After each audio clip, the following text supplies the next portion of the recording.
Généralement, quand on mate un film d'horreur avec des potes, on dit « Attends, moi, une flippette, ça m'étonnerait. » Et puis on rentre à la maison et on se rend compte que « Ah bah tiens, si, en fait, on est une grosse flippette. » Voici le top 10 des traumatismes que l'on doit aux films d'horreur.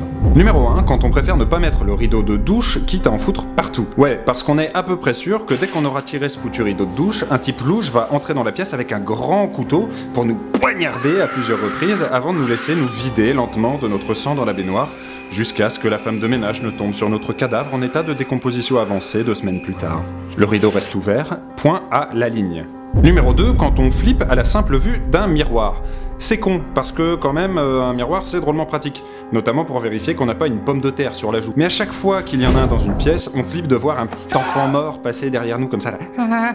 Et on ne vous parle même pas des armoires à pharmacie, qui sont de véritables générateurs de crise cardiaque. Numéro 3, quand on a peur des gosses, surtout ceux qui ont les cheveux longs. La pire mode venue du Japon n'est pas celle du kawaii, mais bien celle des gosses chelous qui rôdent en silence dans les couloirs en baissant la tête. Généralement ils sont morts et ils s'ennuient, alors ils reviennent pour nous buter. Et comme tous les gosses de leur âge, ils sont particulièrement chiants. Numéro 4, quand on n'ose pas regarder par le trou de la serrure. Parce que si vous collez votre œil ou votre oreille à ce petit trou en apparence bien innocent, vous pouvez être sûr que quelqu'un placé de l'autre côté de la porte va vous enfoncer un truc et que ce truc sera pointu, tranchant et pas rigolo du tout. Numéro 5, quand on ne veut pas répondre au téléphone après 22h. Déjà parce que père et mère vous ont bien appris que téléphoner chez les gens après 22h était parfaitement inacceptable. Mais aussi parce que vous flippez de décrocher et que quelqu'un à l'autre bout du fil vous dise « Bonjour Camille, tu es toute seule? Tu veux jouer avec moi? J'ai toujours rêvé de construire un 1000 pattes humain. Ça te dit ?» Numéro 6, quand la première chose qu'on regarde en arrivant quelque part, c'est par où on peut s'enfuir. Alors en cas d'attaque zombie, c'est bien simple, je monte au 2e étage, je me jette dans le massif de fleurs, je fais une roulade, je traverse la rue, je cours jusqu'à la maison des voisins, je préviens les secours. Et surtout, j'oublie pas ma machette parce qu'il y a de fortes chances pour que les voisins soient déjà contaminé. Numéro 7, quand on n'ose jamais trop s'éloigner de son groupe de potes la nuit. Oh tiens les copains, si on se faisait un petit barbecue en pleine forêt, ce serait pas une idée géniale, vas-y je ramène les saucisses, ah ah ah, on va se régaler. Sauf qu'à un moment ou à un autre, il va bien falloir aller évacuer les 6 litres de bière que vous venez de vous enfiler.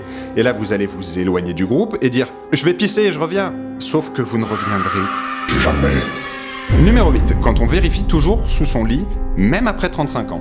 On sait bien que c'est la honte, la grosse honte. Et que si notre meuf ou notre mec nous voyait, il partirait sûrement dans un pays très lointain et ne reviendrait jamais, et en plus ils emporteraient le chat. Oh non, pas le chat. On sait aussi que si quelqu'un voulait nous tuer ou se cacher sous notre lit et attendre qu'on vienne se coucher, ce ne serait pas forcément la meilleure des stratégies. Mais bon, ça coûte rien de vérifier. Numéro 9, quand on ne veut surtout pas dépasser du lit.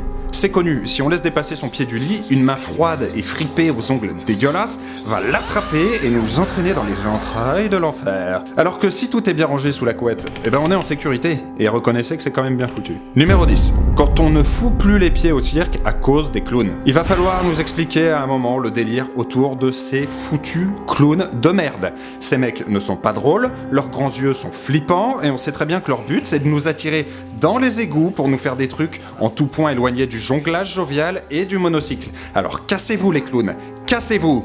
Voilà, alors maintenant ce que vous allez faire, c'est vous lever, vous allez aller verrouiller votre petite porte à double tour, et puis vous allez revenir nous voir et vous abonner à la chaîne Topito. Et on vous protégera, c'est promis.